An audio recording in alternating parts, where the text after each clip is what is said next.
Snow had been falling over Manhattan since early evening, and by the time Vincent Moretti's black Cadillac turned onto the narrow service road beneath the Willis Avenue Bridge, the temperature had dropped to 11 degrees, cold enough to crack asphalt, cold enough to kill. He was 42 years old that winter, dressed in a charcoal wool coat that cost more than most people's monthly rent, and he had just come from a meeting that ended with a man's career and quite possibly his life, quietly erased from existence. Vincent didn't dwell on things like that anymore. He had learned a long time ago that dwelling on the cost of power was a luxury men like him couldn't afford. He ran an empire that stretched from the shipping docks of Red Hook to construction sites in Jersey City to a chain of nightclubs in Chicago, and none of it carried his name in any newspaper, any court filing, any public record anywhere in the country. He was a ghost who happened to control half the concrete poured in the tri-state area, a man politicians feared and judges owed favors to, a man who had never once in 20 years let anyone see him rattled. He almost didn't hear her. The wind was screaming through the steel girders overhead, and the city around him had that particular stillness that only exists in the hour before dawn, when even the criminals go home. But there was a voice, small and cracking, coming from the shadows near a chain-link fence, and something in Vincent, something he would spend the rest of his life failing to explain, even to himself, made him stop the car. He found a girl, maybe 9 years old, wrapped in a torn denim jacket 2 sizes too big, kneeling over a smaller boy who was shivering so hard his teeth clattered audibly in the silence. The girl looked up at Vincent with an expression that held no fear at all, only exhaustion and a fierce, burning protectiveness that made her look far older than 9. "He's cold," she said. "He's really, really cold." Vincent crouched down slowly, the way a man might approach an animal he didn't want to spook. Up close he could see how thin she was, how her lips had gone pale and cracked from the wind. "What's your name?" "Emily," she said. "Emily Carter. This is my brother, Daniel. He's 6. Vincent reached into his coat and pulled out a fold of $100 bills, more cash than most working families in the city saw in 2 months, and held it out to her without a word. It was the only language he knew for kindness, the only currency he trusted. Emily looked at the money the way another child might look at a bug crawling across the sidewalk. "Money won't help us tonight," she said. "My brother needs food, not cash. Cash doesn't fix a fever, mister." The words landed on Vincent Moretti harder than any threat, any betrayal, any gun ever pointed at his chest. Before he could answer her, 2 men emerged from the dark near the underpass, the kind of men who preyed on anyone too weak to fight back, and 2 homeless children in the middle of the night looked like an easy score to them. Vincent didn't raise his voice. He simply moved, and within seconds both men were on the ground, and Vincent Moretti stood there breathing hard, adrenaline burning through the cold, staring at a 9-year-old girl who hadn't even flinched at the violence unfolding 3 feet away from her. He drove them straight to Lenox Hill Hospital, checked them in under a name that wasn't his own, paid cash, and stayed in the waiting room until a doctor with tired eyes found him just after 5 in the morning. "The boy has severe pneumonia," the doctor said. "He's been exposed to the cold for weeks, maybe longer. We're doing everything we can, but I have to be honest with you. It may already be too late." Daniel Carter died 2 days later, in a hospital bed with Emily holding his hand and refusing to let go even after the machines had gone silent. She did not cry in front of anyone. Vincent watched her walk out of that hospital room with her spine straight and her jaw locked tight, and he understood in a way he had never understood anything about his own life, that he was standing next to the strongest person he had ever met. He should have walked away. Every instinct that had kept him alive for 2 decades in a business built on betrayal told him to hand the girl over to social services and disappear back into his world of shadows and closed doors. Instead, against the counsel of every man who worked for him, against the unspoken disapproval of his own inner circle, Vincent Moretti adopted Emily Carter. She grew up inside the Moretti estate in Locust Valley, Long Island. 12 bedrooms, a private dock, security cameras mounted on every corner of the property, and men in dark suits who called Vincent Sir and never asked questions about anything they saw. Emily was the only person in that entire house who ever asked Vincent anything at all. "Why do the men who work for you look so scared of you?" she asked once when she was 12, sitting across from him at a dinner table too large for 2 people. "Fear keeps people honest," Vincent said. "No, it doesn't," Emily said, not even looking up from her plate. "It just keeps them quiet. Those aren't the same thing." He never had an answer for her that satisfied either of them. She challenged him constantly about the businesses he ran, about the men who vanished from his orbit without explanation, about the quiet cruelty required to keep an empire like his standing upright. He never confirmed anything to her directly, but he found himself, more and more with each passing year, looking forward to their arguments, because Emily Carter was the only human being on the planet who spoke to Vincent Moretti without an ounce of fear in her voice. There were quieter moments too, moments that mattered more than either of them admitted at the time, when Emily was 14 and a boy at her private school humiliated her in front of a classroom for wearing the same shoes twice in 1 week. Not knowing she could have bought the school outright, Vincent didn't threaten anyone or throw money at the problem. He sat with her on the back steps of the estate for 2 hours while she cried, saying nothing, just staying. When she was 16 and asked him out of nowhere whether he ever thought about the families of the men he'd hurt over the years, he didn't deflect. He told her the truth, that he thought about it more than she would ever know, and that he had stopped being able to sleep more than 4 hours a night sometime around his 35th birthday. It was the closest he ever came to confessing everything to her, and she never forgot it. When she turned 18, she surprised everyone. She was accepted to Harvard Law School on a full academic scholarship, and she left Long Island without much of a goodbye, just a long hug on the front steps and a promise to call every Sunday. Vincent assumed privately that she was running, from the money, from the secrets, from the crushing weight of a family name that wasn't legally hers but might as well have been. He told himself it was for the best. He told himself a girl like Emily deserved a life untouched by everything he had built with his bare hands and other people's blood. He had no idea how wrong he was. For 15 years, while Vincent continued building his empire in the shadows, Emily Carter built something else entirely, in silence, first in Cambridge and later back in New York. She graduated near the top of her class at Harvard Law. She clerked for a respected federal judge in the Southern District of New York, a woman who taught her how courtrooms actually worked beneath the theater of it all. She turned down 6-figure offers from white shoe firms on Park Avenue to instead take a position at a mid-sized firm in Boston that specialized in financial crimes, corporate fraud, and organized crime prosecutions. The exact skill set, though almost no one around her knew it, that she would need one day to save the only father she had ever truly known. Meanwhile, inside the walls of the empire, Vincent had spent his whole life protecting. A rot had been growing that he never saw coming, because it wore the face of the man he trusted more than anyone alive. Michael Russo had been at Vincent's side since they were both 22 years old, running numbers out of a bar in Bensonhurst, before either of them had 2 nickels to rub together. Michael had been there for every promotion, every war, every funeral. He was the best man at Vincent's wedding decades earlier, to a woman named Catherine, who passed away from cancer when Emily was still a teenager. And it was Michael who sat with Vincent in the hospital chapel that night, the only time either man had ever cried in front of the other. Michael Russo was, in every way that mattered, the closest thing Vincent Moretti had to a brother, and Michael Russo had spent nearly a decade quietly stealing from him. It started small, a skimmed percentage here, a padded invoice there, the kind of theft an organization Vincent's size might absorb without ever noticing. But greed, once it takes root, doesn't stay small for long. Michael built an entire shadow network of shell companies over the years, construction firms that existed only on paper, import-export businesses with no actual imports or exports, real estate holding companies laundering money through empty office buildings in Newark and Yonkers. Over 9 years, Michael funneled more than $60 million through accounts he alone controlled, all while telling Vincent to his face, over dinner, over drinks, at his own daughter's christening, that business was simply tighter than it used to be.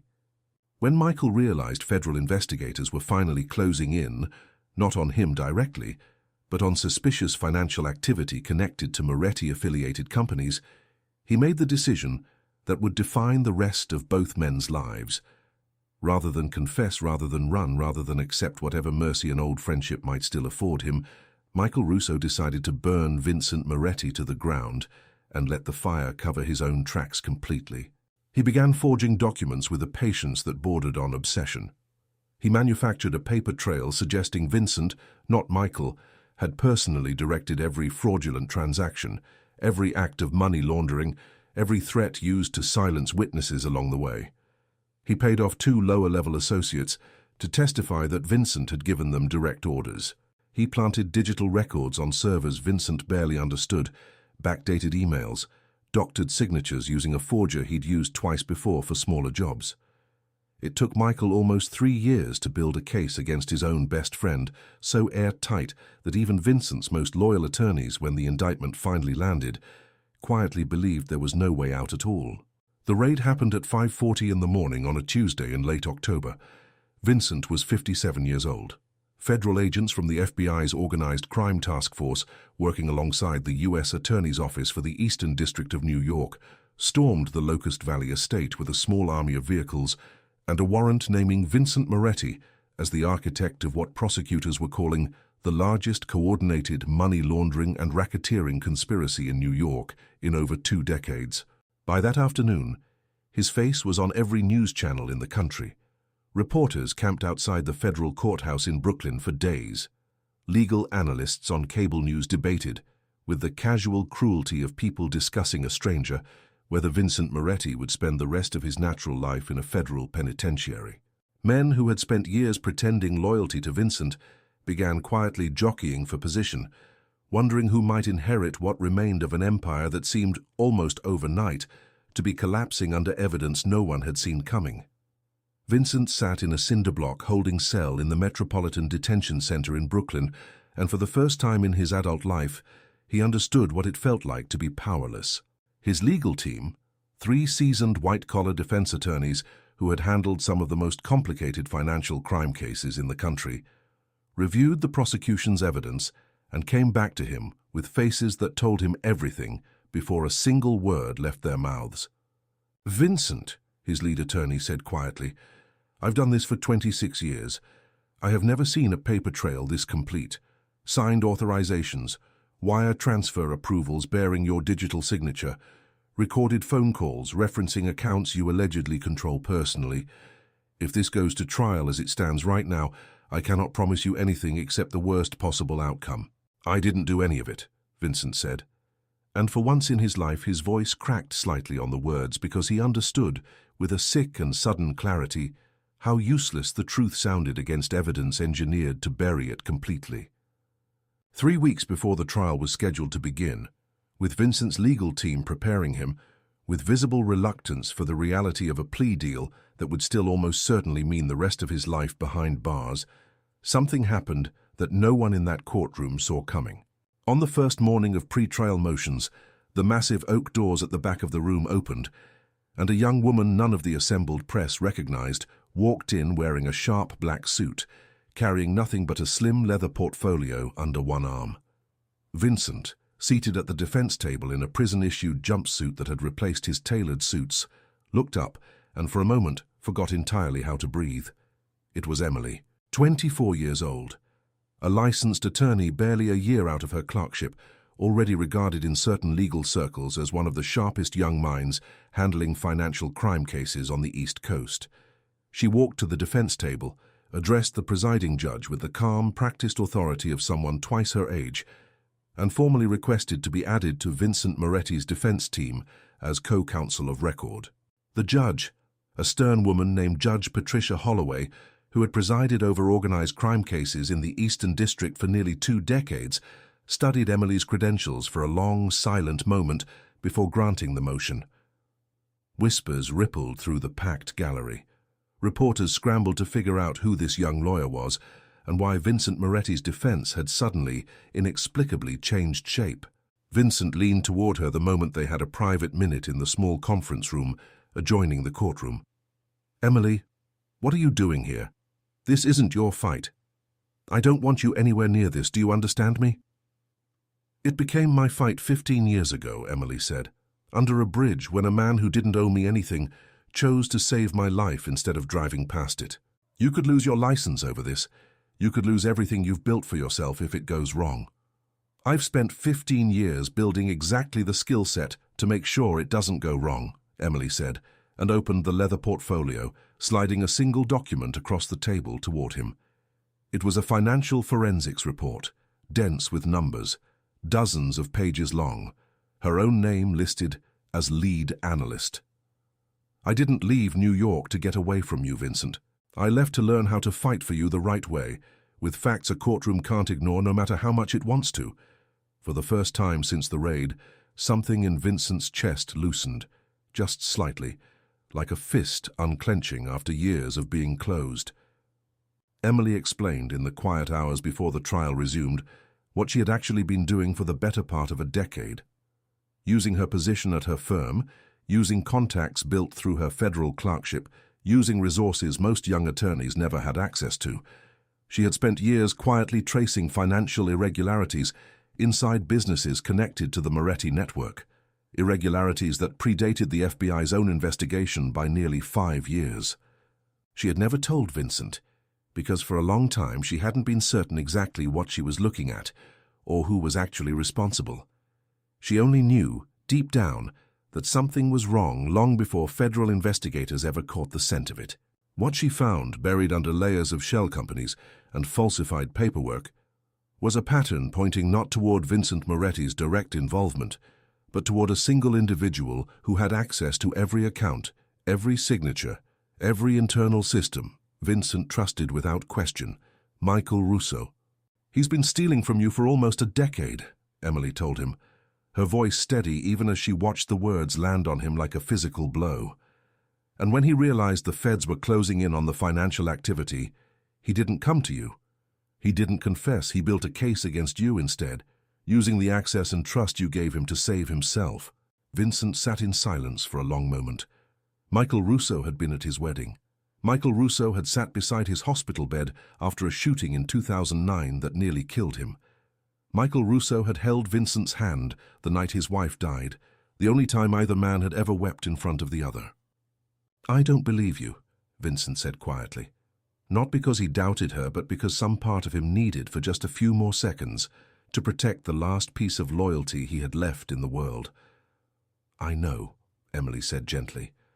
"That's why I didn't just bring you a theory. I brought you proof." But proof, Emily quickly discovered, was not going to be handed over quietly. Word reached her within days, through a contact still embedded inside the Moretti organization, that Michael Russo had learned about her investigation and was not going to let it reach a jury without a fight. 2 nights before the trial resumed, Emily left her temporary office in Lower Manhattan to find the tires of her car slashed and a single manila envelope tucked beneath her windshield wiper, containing nothing but a photograph of herself walking to work that morning, taken from across the street. No note, no threat spelled out in words. She didn't need one. She understood exactly what it meant, and for the first time since she'd walked back into Vincent's life, she felt real fear, not for herself, but for the case, for the evidence, for everything she'd spent 15 years building that could vanish if she let intimidation slow her down even one single day. She told no one but Vincent. He wanted to pull her off the case immediately. She refused. "If I stop now," she told him, "he wins and you spend the rest of your life in a cell for a crime he committed. I'm not walking away from this table." She moved into a secured apartment under an assumed name for the remainder of the trial, arranged through a federal marshal contact from her clerkship days, and continued building her case with a discipline that unsettled even the prosecutors watching her from across the aisle. The trial resumed 3 days later, and the courtroom was packed beyond capacity, with an overflow room set up down the hall for reporters and members of the public who couldn't secure a seat inside. The prosecution, led by an ambitious U.S. attorney named Gregory Pierce, spent the first 2 days presenting what appeared to be an overwhelming case: falsified wire authorizations bearing Vincent's signature, recorded phone conversations referencing shell companies, testimony from 2 former associates who claimed direct knowledge of Vincent, orchestrating the entire scheme from the very beginning. On the 3rd day, it was the defense's turn, and Emily Carter rose to conduct her first cross-examination in a case that would define the rest of her career and possibly the rest of her father's life. She began with one of the prosecution's star witnesses, a former Moretti associate named Daniel Whitfield, who had testified that Vincent personally directed him to falsify invoices for a Newark-based shell company called Continental Freight Solutions. "Mr. Whitfield," Emily said, her voice calm, deliberate, betraying nothing of the fear she'd carried home with her 2 nights earlier. "You testified that Mr. Moretti directed you personally to falsify these invoices. Can you tell the court exactly how that direction was communicated to you?" "He called me," Whitfield said. "Told me what to do, plain and simple." "You're certain it was Vincent Moretti's voice on that call?" "Positive. I've known the man 20 years. Emily nodded and gestured to the court's audiovisual technician. "Your Honor, I'd like to enter Defense Exhibit 14, a forensic voice analysis conducted by an independent audio laboratory certified on the FBI's own approved vendor list." The judge allowed it. Emily played a recording, one of the very calls the prosecution had used to convict Vincent in the public eye for months, and then played it again through a spectral analysis overlay displayed on screens throughout the courtroom. "This analysis," Emily explained, "identifies vocal patterns, pitch variance, and speech cadence unique to an individual, not unlike a fingerprint. The voice on this recording, which the prosecution has attributed to Vincent Moretti throughout this trial, does not match verified samples of Mr. Moretti's voice on file, with the New York State Bar's deposition records from an unrelated civil matter 11 years ago. It does, however, match, with a confidence level the lab has certified at 98%, voice samples belonging to Michael Russo." The courtroom erupted into murmurs. Judge Holloway called for order, gaveling twice. Gregory Pierce rose immediately to object, but the damage and the doubt had already taken root in 12 minds that mattered more than his. Emily continued for the rest of that day, and the 2 days that followed, methodically dismantling the foundation of the prosecution's case, piece by piece. She brought forward banking records showing that the shell companies at the center of the conspiracy were registered using a private mailing address in Hoboken, New Jersey, an address that, through property records Emily had subpoenaed weeks earlier, traced directly to an apartment leased under Michael Russo's late mother's maiden name. She presented digital forensics showing that the falsified wire authorizations, despite bearing what appeared to be Vincent's signature, had metadata embedded in the document files, proving they were created and edited exclusively from a laptop registered to Michael Russo's personal accounting firm in Garden City. The most devastating moment came on the 4th day, when Emily called an unexpected witness to the stand, a forensic document examiner named Dr. Patricia Nguyen, who testified that the signatures attributed to Vincent Moretti throughout the prosecution's evidence showed consistent microscopic irregularities in stroke pressure and pen lift patterns indicating forgery, executed by the same hand across dozens of documents spanning 9 years.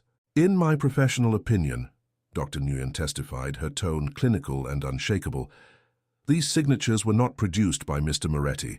They were produced by a single individual attempting, with considerable skill, to replicate his signature over an extended period of time." Gregory Pierce, sensing his case unraveling in real time in front of the entire country, requested a recess to consult with his team. When the trial resumed the next morning, the courtroom was even more crowded than before, word having spread overnight that the biggest organized crime trial New York had seen in a generation had taken an explosive and completely unexpected turn. It was on that final day that Emily made the decision that would define the rest of the trial, and the rest of her relationship with the man who had raised her since she was 9 years old. She requested permission to call Michael Russo himself back to the stand, not as a defense witness in the traditional sense, but under a strategy her legal team had prepared meticulously for weeks, presenting him not merely as a witness, but effectively as an alternate suspect. Supported by an overwhelming body of financial and forensic evidence, the jury had already absorbed piece by piece. Michael Russo, 61 years old now, silver-haired, dressed in an expensive grey suit, walked to the stand with the calm confidence of a man who had spent 30 years learning how to project loyalty even while lying through his teeth. He had testified earlier in the trial as a prosecution witness, corroborating claims against Vincent with practiced, believable detail. Now, called back under Emily's questioning, his composure began, for the first time in 3 decades, to show real cracks. "Mr. Russo," Emily said, standing several feet from the witness stand, her voice steady despite the tremor she felt somewhere deep beneath her ribs. "You testified earlier this week that Vincent Moretti personally directed the creation of Continental Freight Solutions. Is that correct?" "That's correct," Michael said. "And you had no involvement whatsoever in the creation or management of that company?" "None." Emily nodded slowly and gestured for the court's evidence display to show a scanned property lease. "Then perhaps you can explain to this court why your signature, not Vincent Moretti's, yours, appears on the original incorporation documents for Continental Freight Solutions, filed 9 years ago in Trenton, New Jersey, 3 full years before the FBI's investigation into Mr. Moretti even began." The color drained from Michael Russo's face. For a long moment, the entire courtroom was utterly silent, 300 people holding their breath at once. "That document is a forgery," Michael said, his voice tightening around the edges. "A forgery," Emily repeated calmly. "Interesting, given that Dr. Nguyen's forensic analysis, entered into evidence yesterday, identified the exact same handwriting characteristics on this document as those found on dozens of other financial records throughout this case. Records this same analysis attributes to a single individual with a confidence level of 97%. Would you like to review Dr. Nguyen's report yourself, Mr. Russo?" Michael Russo said nothing. His personal attorney, seated in the front row of the gallery, was already reaching quietly for his phone. Emily pressed forward without mercy, presenting bank statements showing personal transfers from Continental Freight Solutions directly into an account held under Michael Russo's mother's maiden name. Transfers totaling nearly $4 million over 6 years. She presented phone records placing Michael Russo's cell phone at the exact location and time of a wire transfer the prosecution had previously attributed, based on falsified documentation, to Vincent.